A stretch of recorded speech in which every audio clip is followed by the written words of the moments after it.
نصيحة لكل سواق محمل بضاعة. أي سواق في الدنيا محمل نقل نص نقل أي عربية إن كانت إن حد يديله أكل في الطريق يخلي باله. أنا وقفت بعد الكمين 109 أشد على الحمل. وقفت عربية ملاكي تويوتا كورولا سمرة. قال لي يا اسطى معلش أنا كنت جايب 4 سندوتشات، خد السندوتشين دول. أنا أكلت 2 وخد 2. قلت له والله انا معايا اكل. قال لي يا اسطى عادي واحد، انا لو ما معيش اكل وجعان على السكه هقول لك هات اما اكل.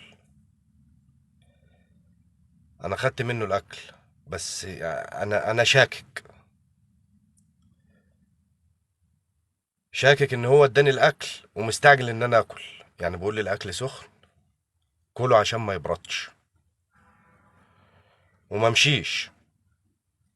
هو اداني الاكل وركن على جنب، نزل لبتاع الشاي، راح لبتاع الشاي يشرب شاي. المفروض لو انت رايح تشرب شاي الراجل ده غلبان، ده اللي على السكه، انا ماشي بعربيه هجيب اكل من اي حته. يعني انت تديني انا ولا تدي الراجل بتاع الشاي اللي هو واقف بعد الكمين بتاع 109؟ انا رايح بدر، انا قلت مش هاكل اما اوصل هناك. انا كده كده اصلا تعبان عندي برد. اما اوصل هناك هدي الاكل الغفير. وقفت انا لسه واصل، قلت اما اشوف السندوتشات. بصوا بقى كده معايا،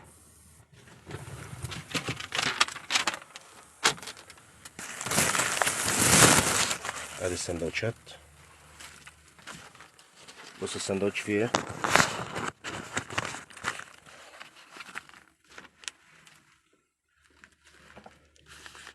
خلينا في النور.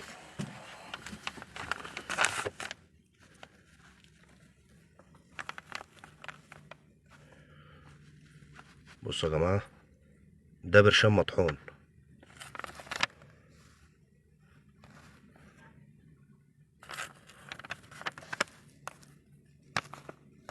ده برشام مطحون، الله اعلم بقى ده ايه، مخدر. اه السندوتش التاني.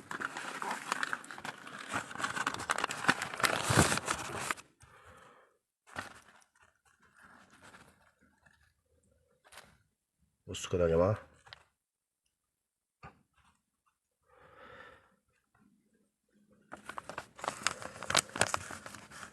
ادي اللي في قلب السندوتش. يعني انا كان ممكن يتخرب بيتي مدى الحياة. محمل كمر حديد يعدي 200 300 الف جنيه، غير العربية، غير الفلوس اللي في العربية. يعني الحمد لله، الحمد لله. ادي البرشام المطحون اهو يا جماعة.